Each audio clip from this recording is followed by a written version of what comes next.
Call her Yahweh by Shem Yahweh Shah. Call her Yahweh by Shem Yahweh Shah Mashiach.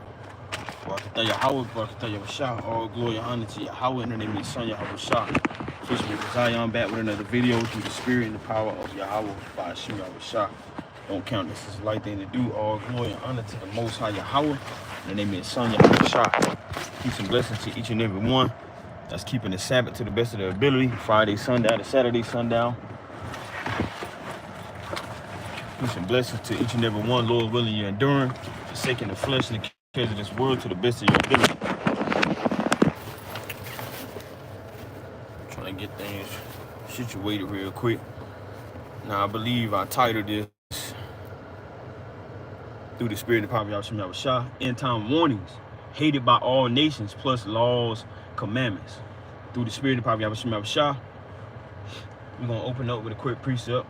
Not gonna try to talk too much around the topic. I'm gonna try to get straight to it. Nevertheless, after this, walking up the camp through the spirit of the power of Yahweh Yahweh Shah.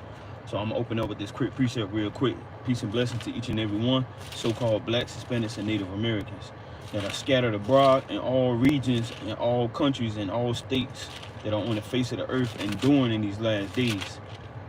Peace and blessings to each and every one. We're gonna open up with a quick precept. This is Psalms chapter 1,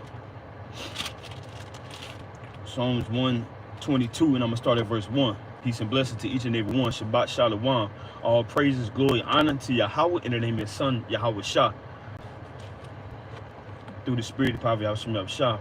This is Psalms 122, verse 1, and it reads, I was glad when they said unto me, let us go into the house of the Lord Yahweh. So we glad that it's the Sabbath. We glad that we get to have our mind off of bills and stress and cleaning and cooking and working and laboring and dealing with all of these spirits in the land of the living that we have to deal with as descendants of Jacob, Isaac, and Abraham.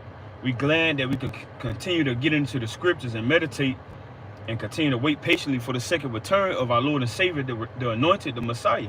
We glad that we have the law, statutes, commandments. We glad that the Lord has made a covenant with our forefathers. We glad that we can continue to come out on the highways and byways and teach. We glad that the Lord hasn't sifted us. You know, we glad that we can continue to strive and endure and forsake the flesh and the cares of this world. You know, a lot of people, they glad that they about to go to the mall, that they about to watch some type of college sports.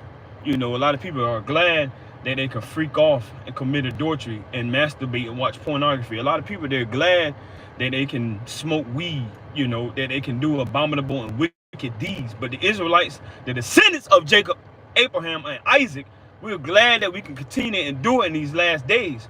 You know, it's not too hard. These commandments are not grievous.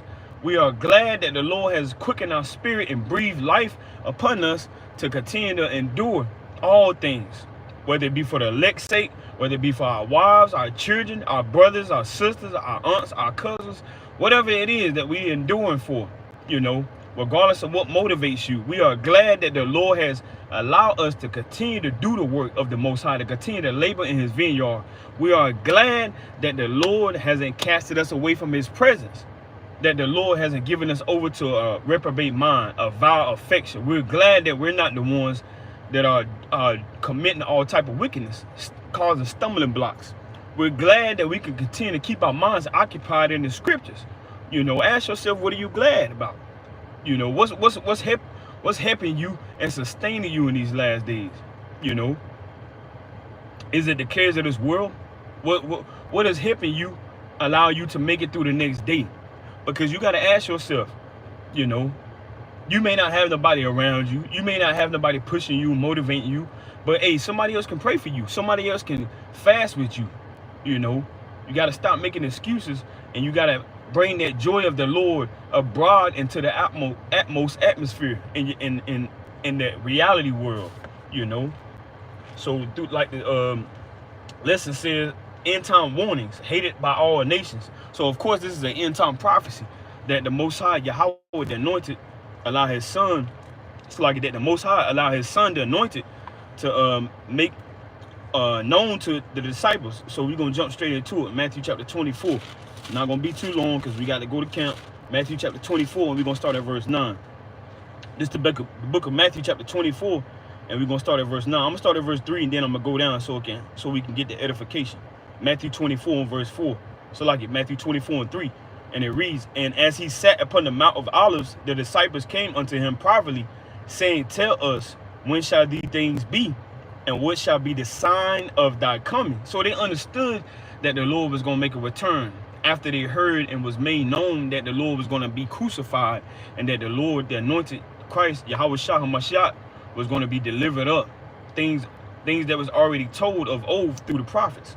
So they knew that what is it that we should see? What is it that is going to be made known to us? And of the end of the world. So they knew about the end of this rulership. The Romans rulership, the Europeans rulership, the Caucasians rulership, the Greeks rulership. They knew about these things, you know. And in this chapter, it gives you a understanding of what's coming and what somewhat has already came. Like when you read verse 13, 14, 15, you know, it speaks about the abomination of desolation, things that happened in 70 AD, you know. But we're going to touch on verse 9. I'm going to go down to verse 7. Matthew 24 and verse 7. For nation shall rise against nation, and kingdom against kingdom, and there shall be famines and pestilences and earthquakes in diverse places. And these are things that we're witnessing on a high level every day. You've seen earthquakes. You may have been a witness to things like that on the side of California and all of these third world countries, you know, many tsunamis and things like that, you know. So the Lord said kingdom will rise against kingdom, you know. Heathens will rise against heathens. Nations will, the other nations beside the descendants of Jacob, you know, the 12 tribes, they're going to rise against each other, you know. And pestilences are going to be on the up front, you know. People are going to be getting sick. Diseases are going to be running rampant. People are going to be dropping dead from illnesses and whatever, you know, flus and influenzas, vaccines and things like that going to have to be pushed out. You know, the Lord spoke about many of these things, all of these, you know, whether it be a man-made disease or whether it be, you know, some type of disease that the Lord has brought, regardless if it's a man-made, of course, the Most High has all control and all power, you know. So it says, and pestilence and earthquakes in diverse places. Verse 8, Matthew 24, 8, all these are the beginning of sorrows. Verse 9, then shall they deliver you up to be afflicted, and shall kill you, and ye shall be hated of all nations for my name's sake. So it says for the Lord's name's sake. It didn't say because you wanted to be hated of all nations. It didn't say you chose to be hated of all nations, because we know the Lord has chosen us. It's not that we asked the Lord to choose us. The Lord has chosen us. The Lord has made a covenant with us. You know, you can read about that in Deuteronomy 29 and 1, you know, as well as 2 Kings 17. The Lord has chosen the descendants of Jacob, you know, the descendants of Abraham and Isaac. He's chosen us, you know. It's not like we wanted to just willfully go through this, you know. So Matthew 24 and 9, then shall they deliver you up to be afflicted, and shall kill you, and ye shall be hated of all nations for my name's sake. Now let me get this precept real quick in Matthew chapter 10. It's not just only going to be your mom and your dad, your brother and your sister, you know, because we deal with the curses regardless. You know, the Israelites deal with the curses regardless. So you already got brother hating brother, you know, the Bloods and Crips killing each other, the GDs and Vice Lords, Sir 13s killing each other. But it's going to be on another level of being hated by all nations. It's going to be Amalekites, you know, it's going to be Moabites, Ammonites, Canaanites. Everybody, is going to hate the Israelites, you know. Everybody is going to hate the Israelites. You know, now it's not on that level. You know, now you got the ability to put your fringes on, go out in the broad daylight, and nobody really say anything. You know, they might look at you, but they don't really say nothing. You know, right now you got a lot of Israelites confessing that they're Israelites. But what's going to really be going on when this is really hitting the fan? When everybody's looking for you, when you got billboards and posters, and you got flyers and advertisement on social media, you know, saying, hey, Fisherman of Zion, or this camp or that camp, or this brother or that brother, or this elder or that elder, you know, how much more are you going to endure, you know? Because, hey, it ain't too much, you know, it ain't too much afflicting going on right now. You know, you don't got the cops just waiting for you to show up to camp, or some type of agent to be at your camp spot or your congregating spot, wherever you're going to keep the feast days at, or wherever you reside at, lay your head at. You know, it's going to be on a whole nother level of all nations hating the Israelites. You know, a lot of people, they boldly and gladly say, hey, I'm an Israelite. You know, I know I'm a descendant of Abraham, Isaac, and Jacob. But on another level, it's going to be really, you're going to have to show your faith in these certain days that we're telling you about, and that's prophesied about.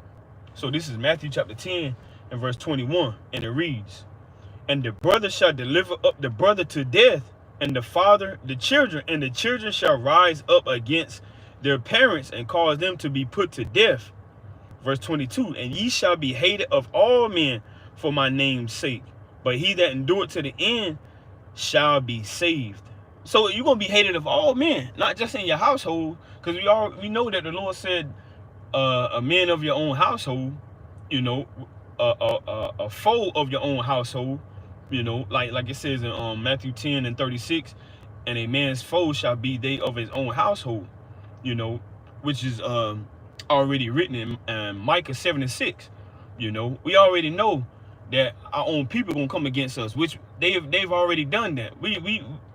We know that the Israelites tried to kill Jeremiah. You know, we know the Israelites wanted to kill Isaiah. We know that the Israelites wanted to kill King David, Saul, and Jeroboam. You know, and Jonathan. You know, like not Jeroboam, but Jonathan. You know, we know that the Israelites already are fighting against each other, one amongst another. You know, but these other nations, it's gonna be done on a higher level as well. You know. So let me get this in Isaiah real quick. And these are things that we must speak about.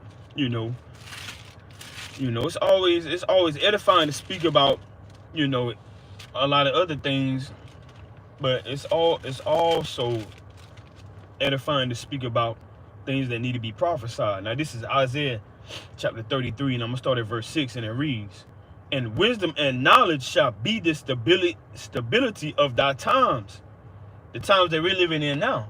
You know, what's going to keep you stable? What's going to keep you rooted? You know, what's going to help you stay rooted and grounded in these last days? You know, is it going to be money? Is it going to be the flesh? Is it going to be women? If you're a man, or if you're a woman, is it going to be some type of man that you desire? You know, that look a certain way, that act a certain way, that has a certain amount of money, that has a certain status in this society? What's going to keep you stable in these last days? This is what's going to keep you stable. Isaiah 33 and 6. And wisdom and knowledge shall be the stability of thy times, and strength of salvation. The fear of the Lord Yahweh is his treasure. So wisdom, knowledge, and understanding is going to keep you stable in these last days. It's going to help you endure, you know, because you understand that this was written for your learning, and that you know, you got to understand what's coming to the earth. You know, now let me get another precept. This is Revelation chapter 19. Book of Revelation chapter 19. And it reads, Revelation chapter 19, I'm gonna start at verse 10. Revelation chapter 19 and verse 10, and it reads, and I fell at his feet. Now this is John the Divine, as some will say, John the Revelator. You know, he understood that this angel, you know, has showed him such things, especially things that will happen in the last days. And he says, Revelation chapter 19 and verse 10, and I fell at his feet to worship him, and he said it to me, see thou do it not. So the angel told him, you know, I'm a brother just like you. Don't do that. I am thy fellow servant and of thy brethren that have the testimony of Yahweh Shah, who the word knows Jesus. Worship Most High God, for the testimony of Yahweh Shah HaMashiach is the spirit of prophecy. So what does the word testimony mean? You know, now when you look up this word in Isaiah 8 and 20, as we're gonna get, Lord willing. Now this word testimony, I'm gonna get it in the Greek though. I'm gonna get this in the Greek. But I'm gonna just get the one in Isaiah. I'm gonna get this real quick. Isaiah chapter 8 and verse 20. So it says the testimony of the Lord. What is testimony? Now it represents things that was already pertaining and talking about things to come. Now this is Isaiah chapter 8 and verse 20, and it reads, Isaiah chapter 8 and verse 20, it says, to the law and to the testimony, if they speak not according to this word, it is because there is no light in them. So this, what this is talking about is the definition. It says confirmation, prophetic, which on another level is speaking mainly on a prophet, because a prophet had already made a confirmation of something, and then when the Lord allowed his son to come on the earth to fulfill those things, that's what it was. It was just confirming what was already told of old.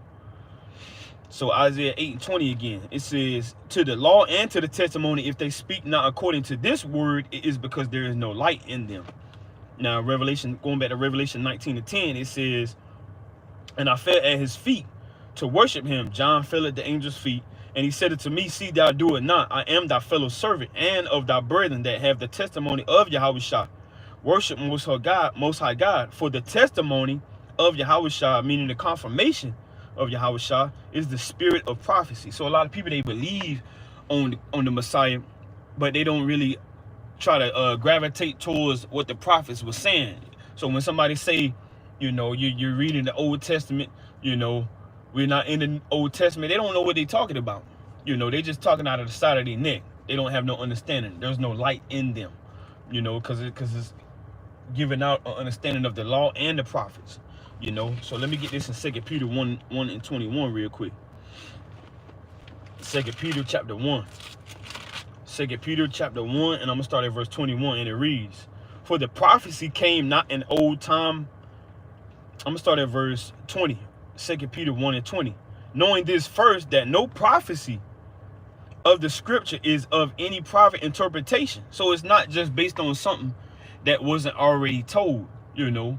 Somebody had already spoke about a prophetic doing that the Lord is going to do, you know. It was already spoken by either Jeremiah, Zephaniah, Haggai, Amos, Ezekiel, or it was already spoken by Moses, you know.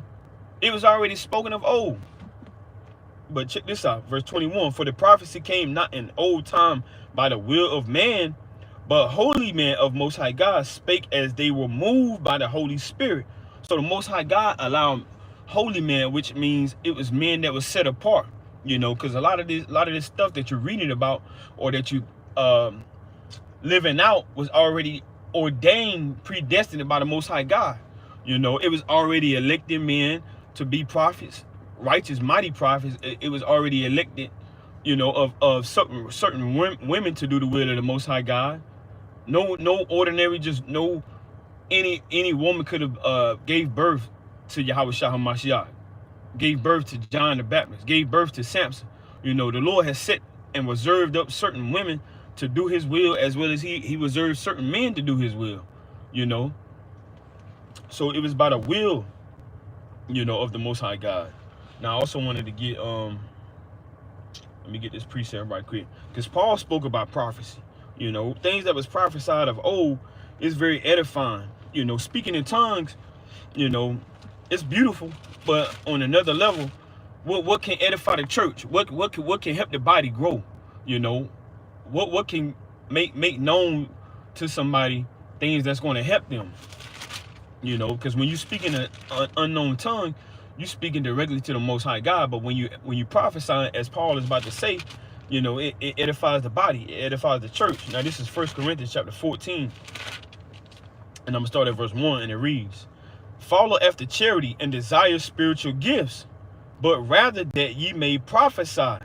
For he that speaketh in an unknown tongue speaketh not unto men, but unto Most High God. For no man understandeth him, how be it in the spirit he speaketh mysteries. But he that prophesies speaketh unto men to edification and exhortation and comfort. So what we're speaking about is going to help comfort those before it actually comes to pass, you know.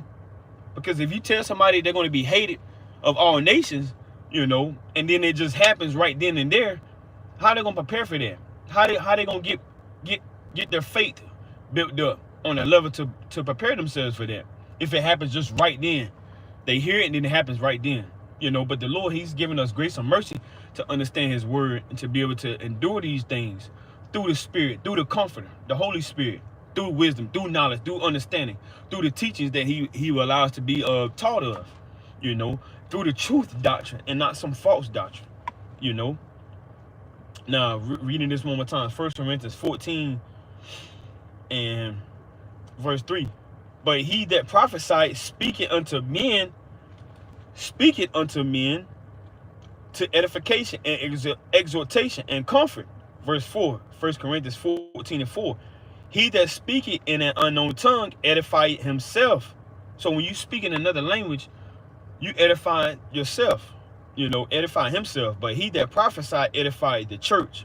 So we're reading about and going into things that's going to help comfort one another, things that must come to pass, and being hated by all nations. The Lord has already went through this, so we're going to go through the same thing as Israelites and those that are drawing closer to the Lord, like it says in James 4:8, draw nigh to the Most High, Yahweh B'Shem Yahushua, the Most High, the creator of the heavens and earth, Yahweh, in the name of his son, Yahushua. And once we draw nigh to him, he's going to draw closer to us,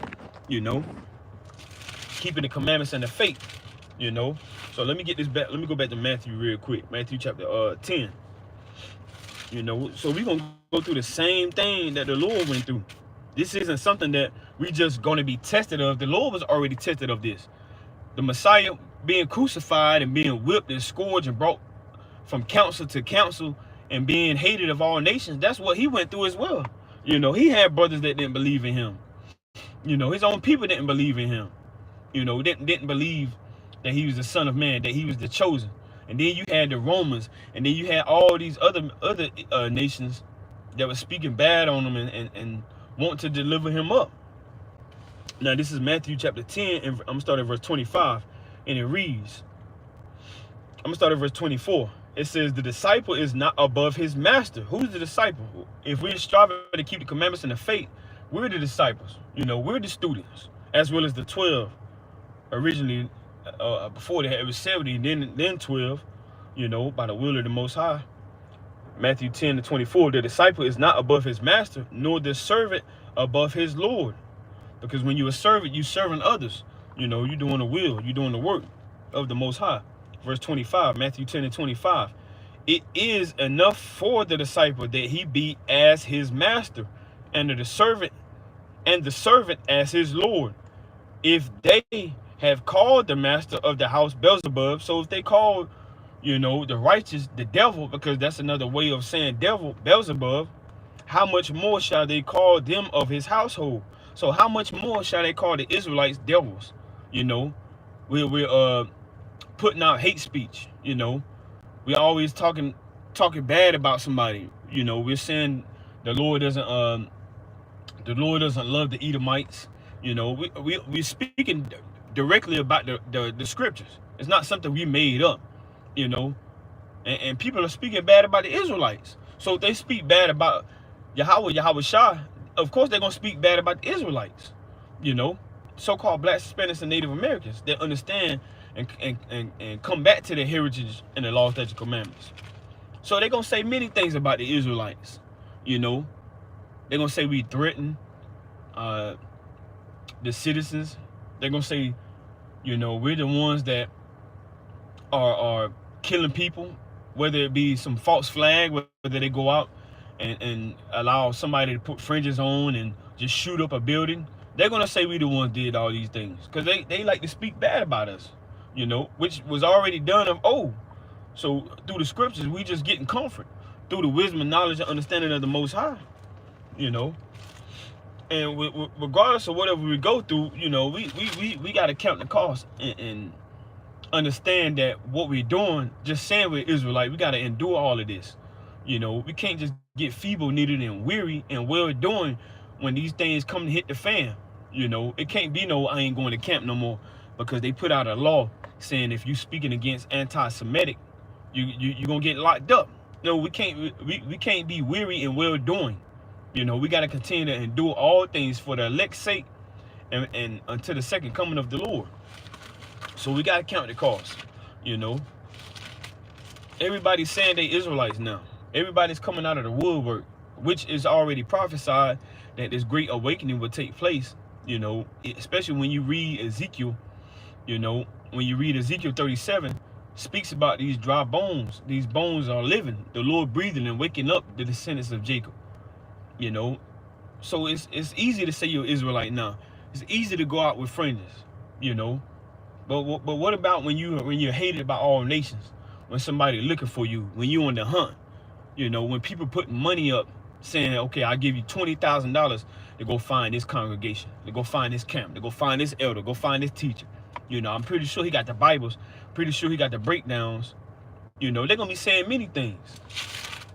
You know, they're gonna be looking for us. But how much is our faith gonna be on the horizon, on the upfront, on the higher scale? You know, are we gonna get weary? Are we gonna tuck our fringes in? Are we gonna be running? Are we gonna be hiding?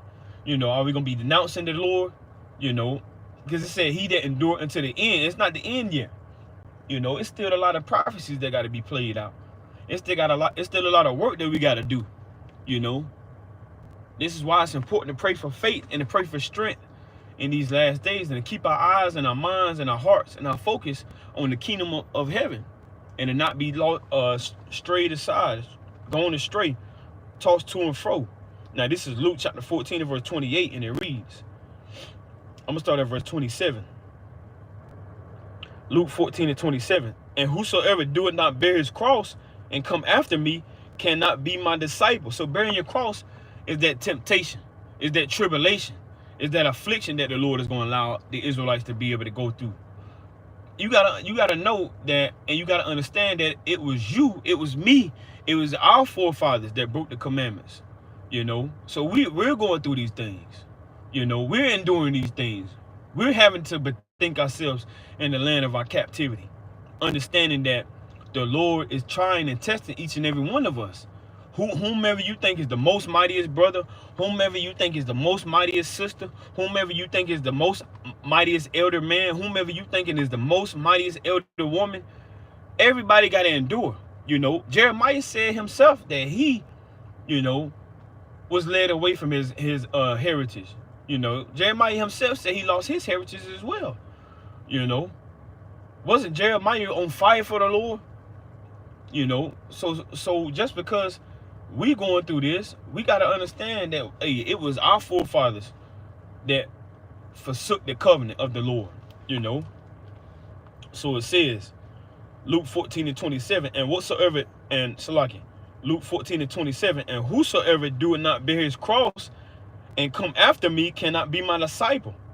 For which of you intended to build a tower, sitting not down first and counted the cost, whether he have sufficient to finish it? So you got to count the cost. You know, what is it going to cost you saying you an Israelite? What is it going to cost you coming out on highways and byways telling these nations that they're going to be put into slavery when the Messiah comes back on the earth? That they're going to have to stop shaving their beard, that they're going to have to stop smoking, that they're going to have to stop eating pork, that they're going to have to stop eating their steak with blood in it, man. You know, what is it going to cost you to forsake how this society operates? You know, is it going to cost you your freedom? Is it going to cost you your family's freedom, your wife's freedom, your children's freedom, being put in some type of concentration camp? You know, or whatever that city Donald Trump was saying. You know, where they got the terrorists going at. You know, I forgot the name of that city, but you even got the president, the wicked, nasty Donald Trump, talking about, you know, if you speaking against the Jewish people, if you're going into anti-Semitism and speaking hatred on things, you're going to be put in a concentration camp. You know, unless you was under some rock, you didn't understand and hear that, or if this is news to you. You know, what is that going to cost you? You know, verse 29, Luke 14 to 29, least happily after he had laid the foundation and is not able to finish it, all that behold it begin to mock him, saying this man began to build and was not able to finish it. You know, so it ain't gonna do you no good breaking down the scriptures and call yourself doing breakdowns and call yourself a mighty man, call yourself a prophet, if you're not going to finish the work of the Lord. If you're just going to go back into the world, start hiding, and then you put your talent into the ground, you know, you got to finish. You got to endure, you know. Let me get this real quick in Proverbs chapter 24. This is the book of Proverbs chapter 24. It ain't going to do me no good keep doing these videos, and then I just go back into the world, and then I just fall away, you know. I got to endure myself. This is Proverbs chapter 24 and verse 27, and it reads, prepare thy work without, and make it fit for thyself in the field, and afterwards build thine house. So what you mean prepare your work without? It means order your work, you know. You got to order these things rightfully when you striving to be a man of the Most High, knowing you an Israelite, coming back to your heritage, repenting, you know, putting off that old man and that old woman. You got to order things right. That's what it's saying. Let me read this one more time. Proverbs 24 and 27. Prepare thy work without, you know, as it says in 1 Corinthians 14 and 40. You know, let me get that real quick. 1 Corinthians chapter 14 and 40. You can't just say you're an Israelite, and then when persecution comes, you running and you hiding, you know, you denouncing the Lord. You know, when it's all cool and calm, and when the daylight is out, you know, you telling people they're going into slavery, you shaking the hand, you doing the work, you know, you keeping the feast days, the high holy days. But when all hell breaks loose, when you hated of all nations, then you know where to be found. You don't have no fringes on, you know. But if we understand that you may be in the FEMA camp, which you ain't gonna be able to have on what you really want to have on when you're thrown in some type of concentration camp. We understand that. We're not saying be over righteous, but we're saying when you have as long as you have the ability, you know, to either follow the Lord or to either denounce or even to denounce the Lord, you got to continue to follow the Lord. You know, don't hide and put off to save yourself, because the Lord said, therefore whoever save their life shall lose it, and whoever lose their life shall receive everlasting life, roughly paraphrase. So this is 1 Corinthians 14 and 40. Let all things be done decently and in order. So that's what it's talking about in Proverbs 24 and 27.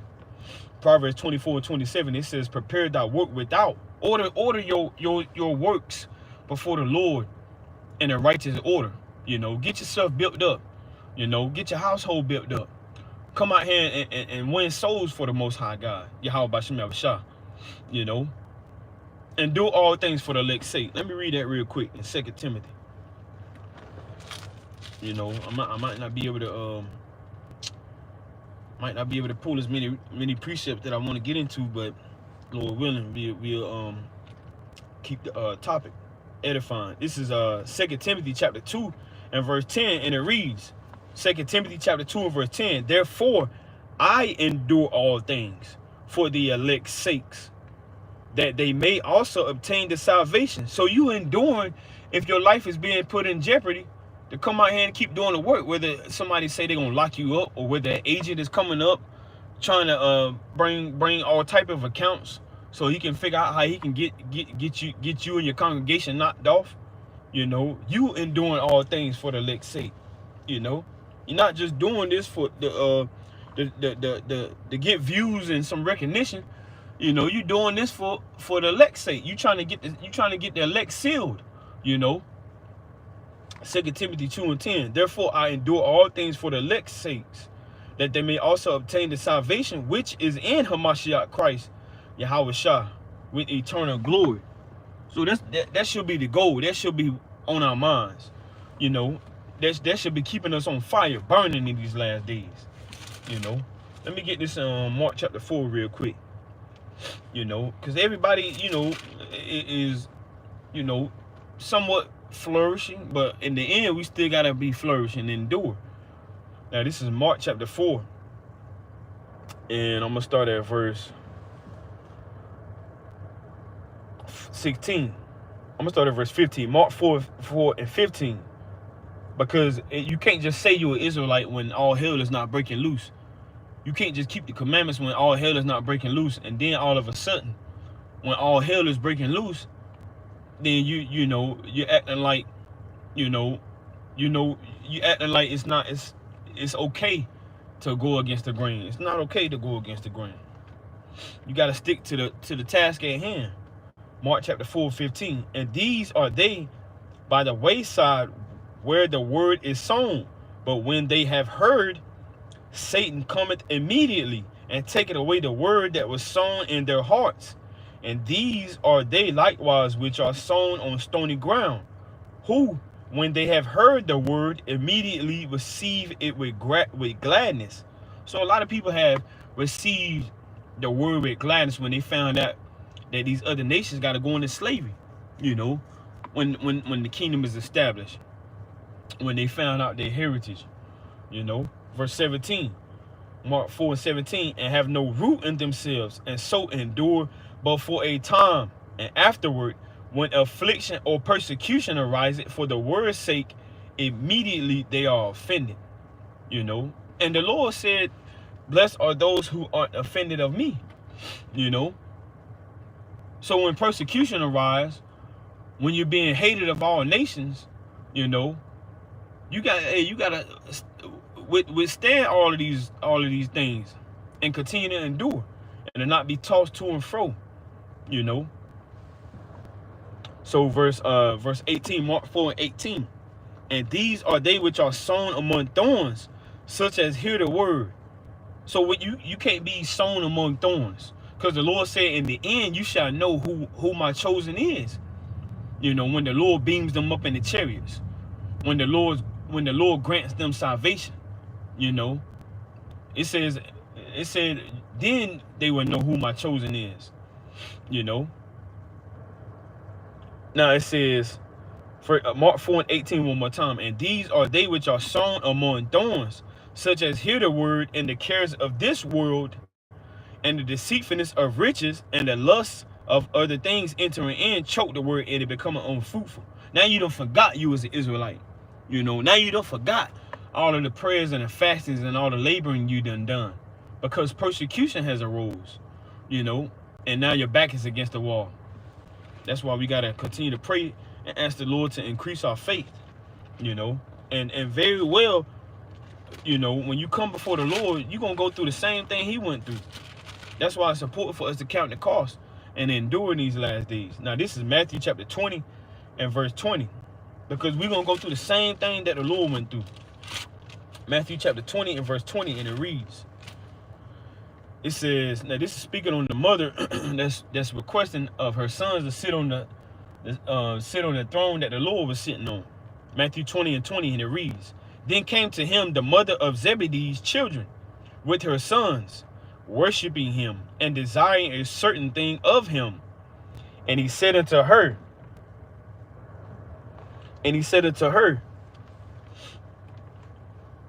what wilt thou? She said unto him, grant that these my two sons may sit, the one on thy right hand and the other on the left, in thy kingdom.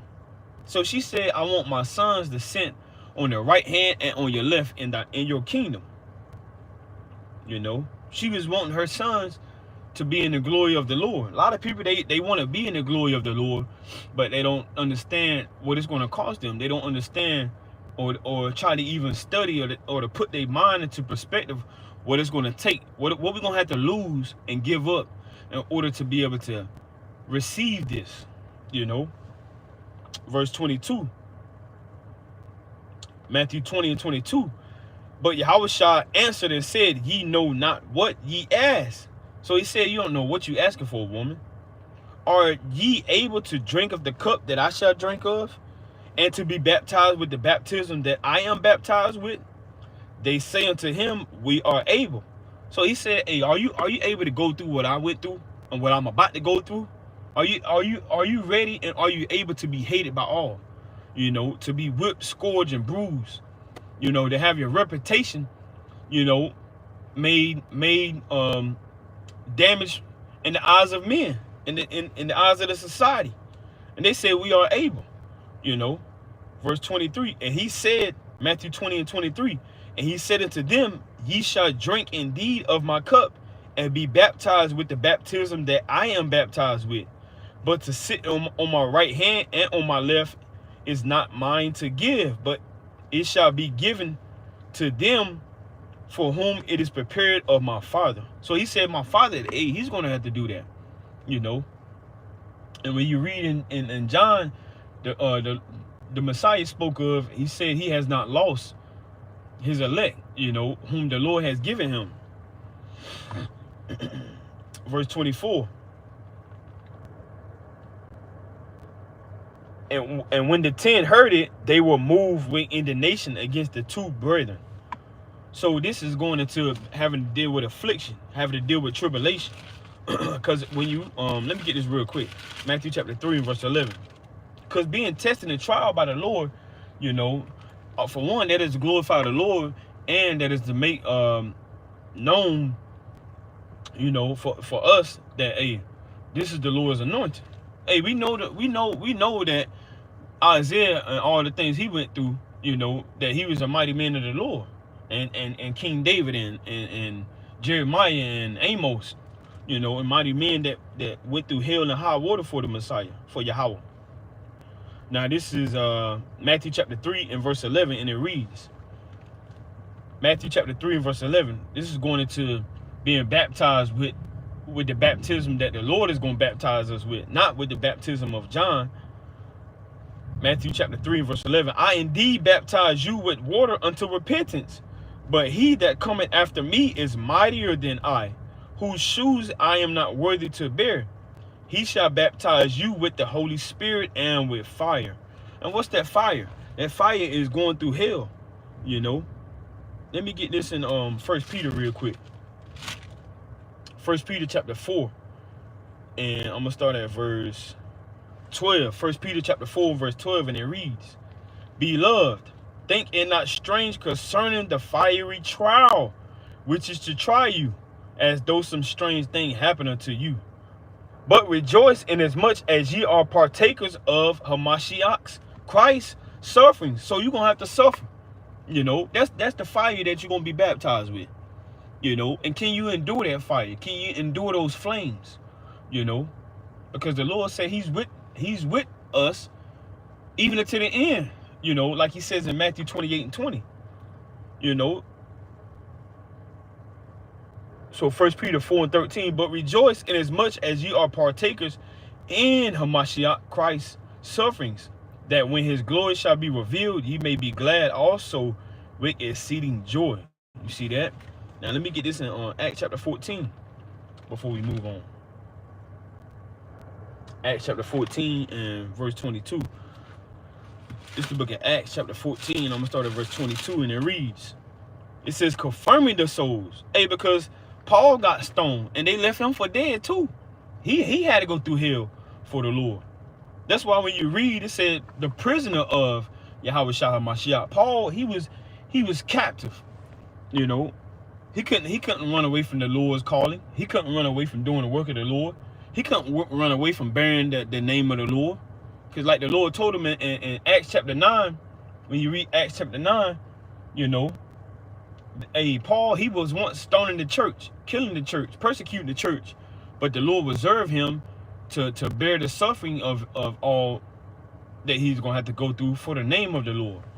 Now, this is Acts 14 and 22 again. It says, confirming the souls of the disciples and exhorting them to continue in the faith, and that we, talking about the Israelites, so-called Black, Hispanics, and Native Americans, those that repent, those that's coming back to the knowledge and the wisdom of the Lord. Just because you repent, don't think you got to have it easy. Don't think it's going to be good for you and gravy and peaches and cream. Don't think you're going to have an easy walk into the kingdom of heaven. You're going to have to go through hell and high water. You know, your family going to come against you. You know, you're going to have days when you ain't got nothing. You ain't got no money. You know, you stuck out there. You lonely. You abandoned. You know.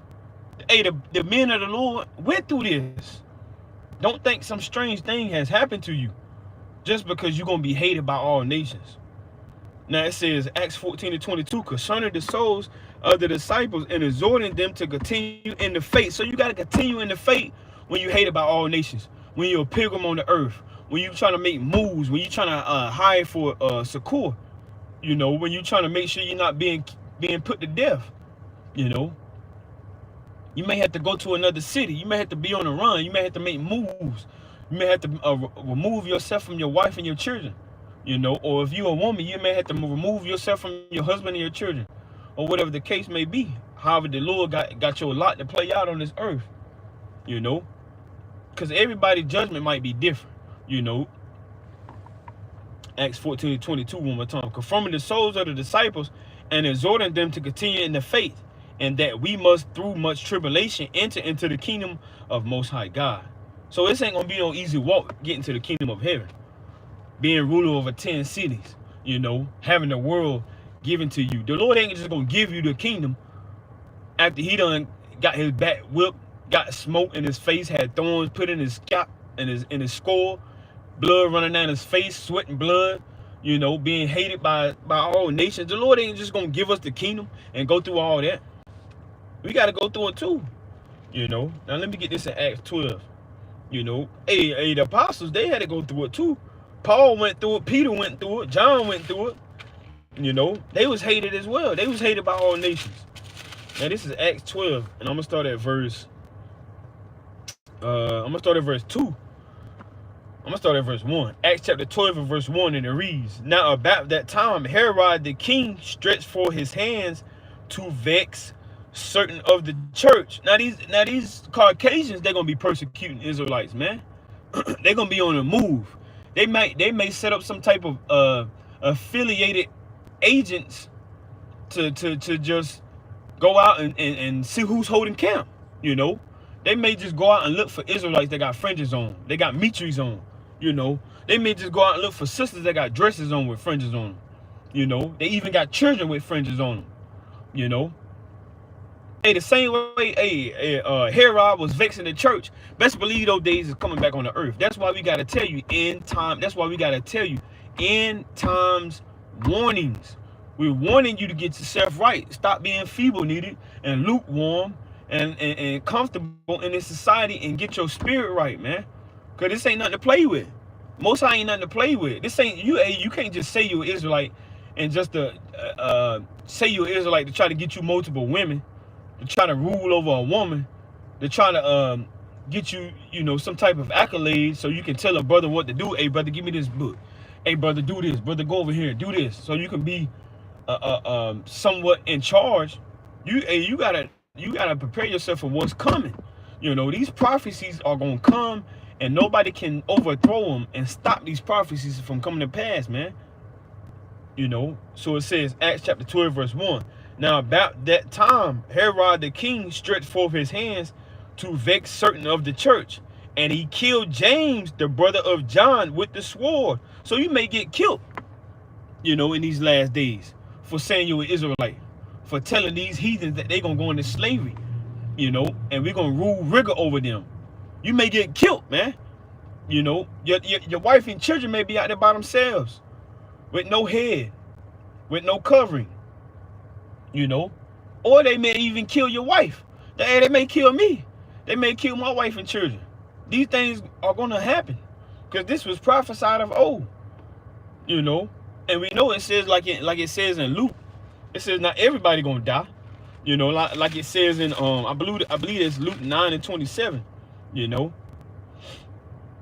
You know, it's going to be some that aren't going to die, you know. So everybody's not going to be martyrs, you know. Everybody's not going to get put to death for the word. There's still going to be some people left here. But like it says, Acts chapter 2 and verse 2. I mean, it's like Acts chapter 12 and verse 2. And he killed James, the brother of John, with the sword.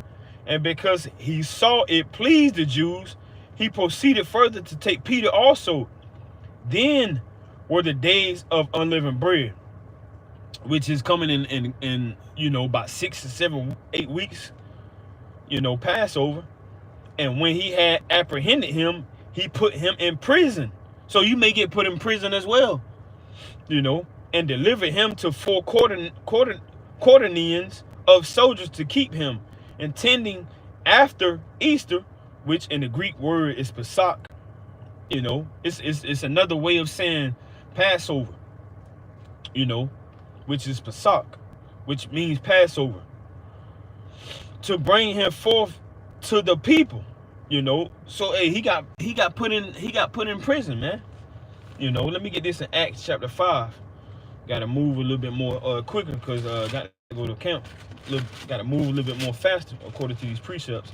Now this is Acts chapter 5, and I'm gonna start at verse 40. Now this is the apostles being beat, you know, and hated by all nations. Acts chapter 5 and verse 40, and it reads, "And to him they agreed, and when they had called the apostles and beaten them, they commanded that they should not speak in the name of Yahushua, and let them go.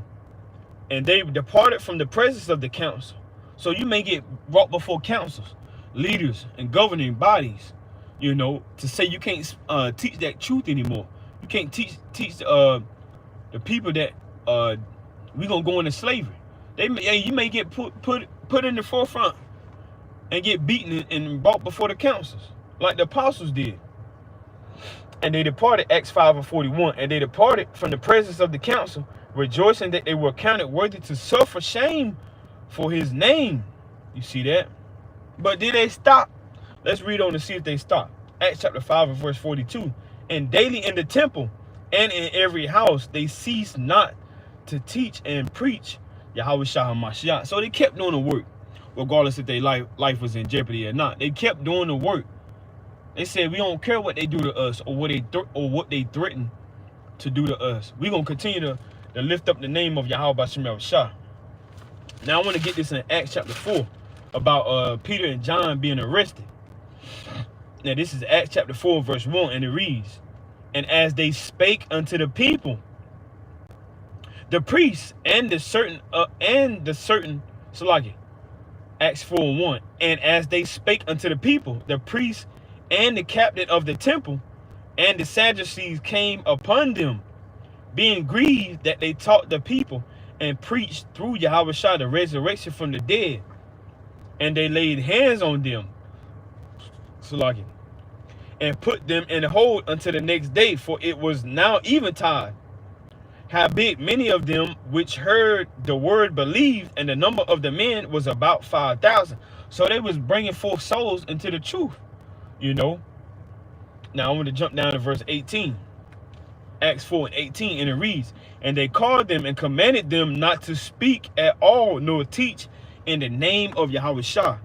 So they was overthrowing these heathens society, you know.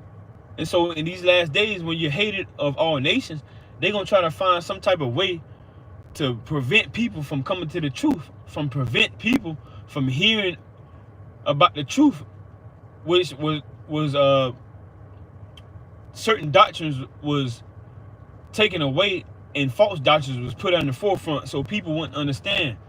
And so people wouldn't come to the truth, but they would believe on false gods. But hey, the Lord is going to have it where you're going to hear it and understand the truth.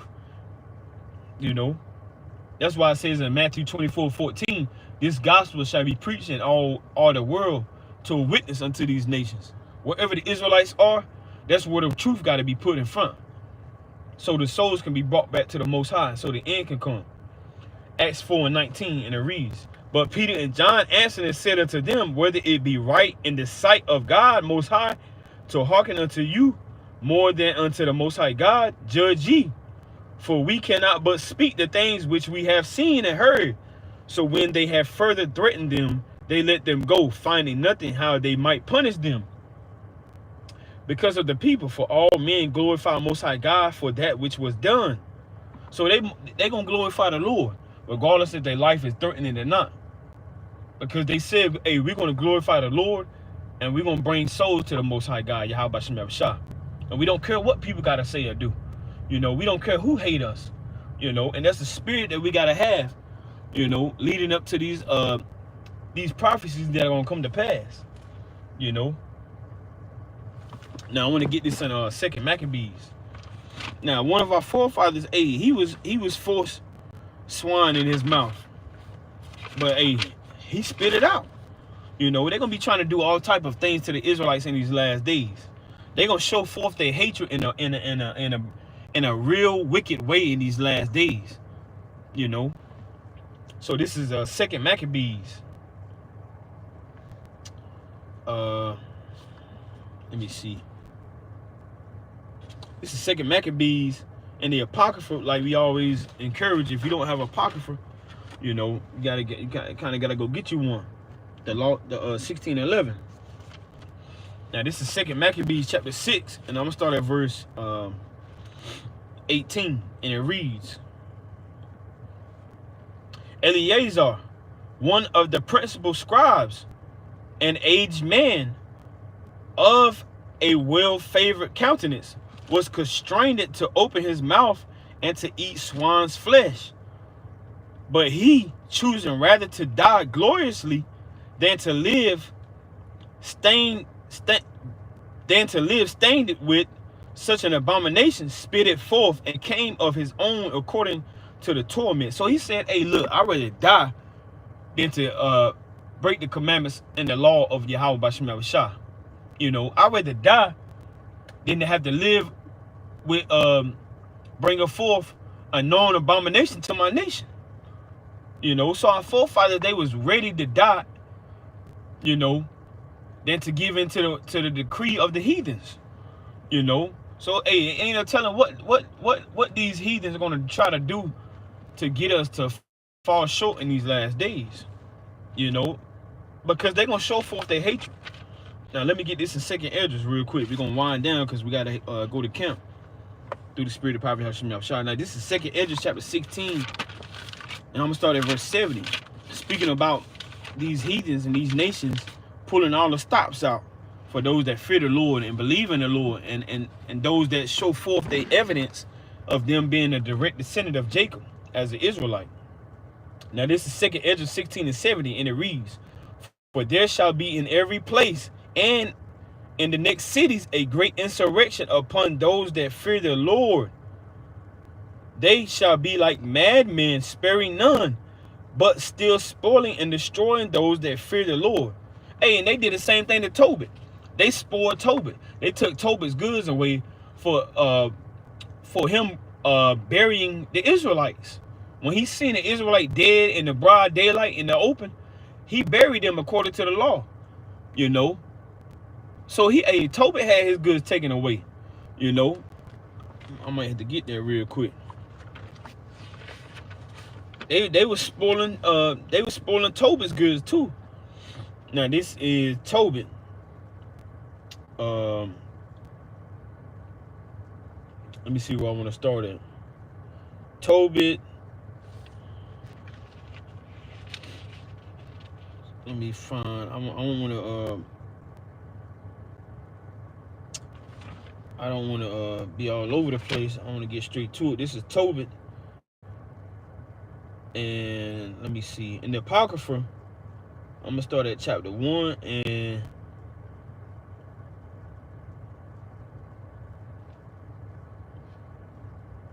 let me find this precept right quick.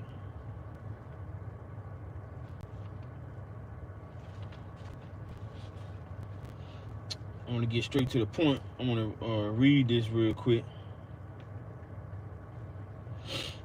Get straight to the point. This is Tobit.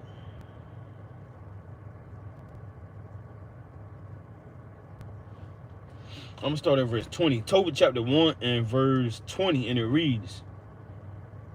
I'm going to start at verse 17. Tobit chapter 1 and verse 17. As we just read, in 2nd Esdras 16, they going to try to take the goods of the Israelites in these last days, those that fear the Lord. Now this is Tobit 1 and 17, and it reads, and my clothes.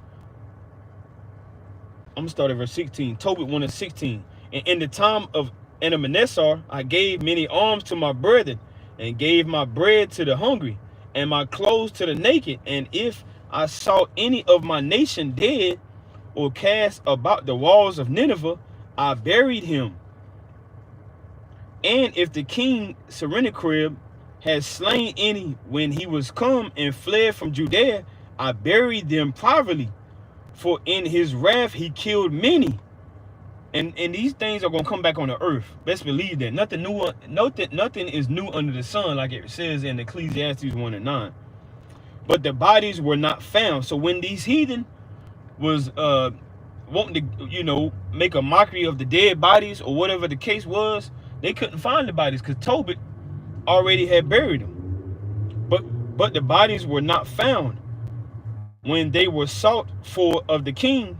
And when one of the Ninevites went and complained of men to the king, that I buried them and hid myself, understanding that I was sought for to be put to death, I withdrew myself for fear. Then all my goods were forcibly taken away, neither was there anything left me beside my wife Anna and my son Tobias. You see that? So he had his goods taken away, you know. So let me go back to 2nd Esdras 16 real quick. 2nd Esdras chapter 16 and verse 71. 2nd Esdras 16 and 71 in the Apocrypha, and it reads, they shall be like madmen, sparing none, but still spoiling and destroying those that fear the Lord, for they shall waste and take away their goods and cast them out of their houses. Then shall they be known who are my chosen. So when you endure all of this, it says, then it shall be known whom the Lord's chosen is. You got many saying that they prophets now, you know, which is nothing wrong with having confidence and having faith in the Lord, but you got to endure, you know. It says, then shall they be known. Then shall they be known who are my chosen, and they shall be tried as the gold in the fire. Hear, O ye my beloved, said the Lord, Yahweh Shem Shah, behold, the days of trouble are at hand, but I will deliver you from the same. Be ye not afraid, neither doubt, for the Most High God is your God, your guide. You see that? Now I want to get maybe two more precepts. Now this is going back to Matthew chapter 10. Matthew chapter 10, and I'm going to start at verse 28, and it reads, it says, and fear not them which kill the body, because many are going to try to kill the Israelites, because they don't want an uprising to be brought forth. They don't want many to come into the truth. They want others to continue to bow down to their false gods, to their white supremacy religions. It says, and fear, Matthew 10 and 28, and fear not them which kill the body, but are not able to kill the soul, but rather fear him which is able to destroy both soul and body in hell. Meaning in condition, you know, because the Lord, he's able to afflict your flesh and take your soul away from you if you fall short and disobey the commandments, you know. So don't fear those that can kill you, you know, cut your head off or cut your arm off or throw some hot grease on you or whatever, some type of what's the word? I done lost the word. Some type of gruesome tactic they want to try to do when they put you in some type of room to question you. They may try to put a black bag on your head. They may try to suffocate you, you know. Don't fear that. Fear the Lord, because the Lord, he can put you in the grave. He can take your soul away from you. He can have you bugged out of your mind, have you believing all type of stuff. So the Most High, Yahweh Bashem Yahushua, the creator of the heavens and earth, is him. Him we have to fear. So this is Isaiah. Lord willing, this is edifying to you. Don't count this as a light thing to do. All praises, glory, honor to Yahweh in the name of his son, Yahweh Shah. This is Isaiah chapter 26 and verse 3, and it reads, thou would keep him in perfect peace, whose mind is stayed on thee, because he trusted in thee. So you have to keep your mind stayed on the Lord in these last days. You know, don't keep your mind stayed on money. You know, pay your bills, work, do whatever you got to do to take care of your household, your wife and your children. Or if you're a woman, taking care of your household, you know, doing whatever you got to do to help, giving alms and charity and showing love to your nation, your brothers and sisters. But on the utmost forefront and the first priority, you got to keep your mind on the Most High, Yahweh Bashem Yahushua. Isaiah 26 and 4. Trust ye in the Lord Yahweh forever, for in the Lord Yahweh is everlasting strength. And having your mind on the Lord is examining yourself, forsaking your flesh, and doing all the things that we're going to have to go through. Whatever the Lord appoints our lot. Whatever we have to do according to whatever the Lord appoints our lot to go through. Peace and blessing to you. Shabbat Shalom. Kwam Yashawala. All praises, glory, honor to Yahweh. By Hashem Yahweh Shah. All praises, glory, honor to Yahweh in the name of your son Yahweh Shah. Feast me of Zion. Peace and blessings to you. Shalom.